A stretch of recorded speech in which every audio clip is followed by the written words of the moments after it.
ប្រោនកាហ្វេបានបំលែងផ្ទះរបស់លោកតាវ៉ាន់ម៉ូលីវ៉ាន់ទៅជាហាងកាហ្វេដ៏ស្រស់ស្អាតជំរាបសួរពុកម៉ែបងប្អូនទាំងអស់គ្នាថ្ងៃនេះខ្ញុំបានទៅលេងក៏ដូចជាទៅញ៉ាំកាហ្វេនៅផ្ទះរបស់លោកតាវ៉ាន់ម៉ូលីវ៉ាន់ដែលគាត់គឺជាបុគ្គលដ៏អស្ចារ្យម្នាក់ដែលបានបន្សល់ទុកនូវស្នាដៃនៃស្ថាបត្យកម្មជាច្រើនដែលបង្ហាញពីភាពច្នៃប្រឌិតនិងការលាយបញ្ចូលគ្នាដ៏ប៉ិនប្រសប់រវាងប្រពៃណីខ្មែរនិងភាពទំនើប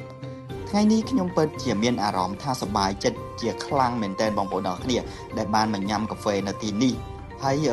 យើងក៏បានធ្វើការដើរមើលទស្សនាអំពីស្នាដៃល្បីៗរបស់លោកតាដែលបានដាក់តាំងបង្ហាញនៅ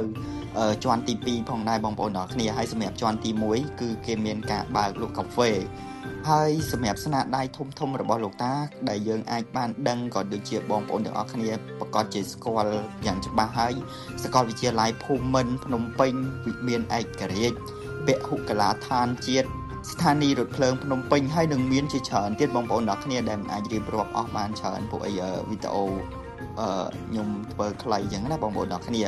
ហើយខ្ញុំពិតជាសប្បាយរីករាយមែនទែននៅពេលដែលឮថាក្រុមហ៊ុនប្រោនបានអភិរក្សផ្ទះនេះដោយរក្សានៅអត្តសញ្ញាណដើមរបស់វាហើយថែមទាំងប្រែក្លាយទៅជាហាងកាហ្វេមួយដ៏ស្រស់ស្អាតវាជាវិធីដ៏ល្អមួយក្នុងការបញ្ចូលគ្នារវាង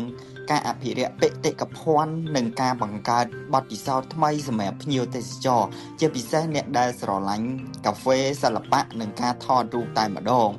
ហើយកន្លែងនេះគឺជាកន្លែងដែលមានការថតរូបស្អាតនិងបរិយាកាសស្ងប់ស្ងាត់និងមានការស្វែងយល់អំពីបេតិកភណ្ឌវប្បធម៌ខ្មែរជាច្រើនហើយបើសិនជាបងប្អូនទាំងអស់គ្នាមានគម្រោងថតរូបពិសេសនៅទីនេះ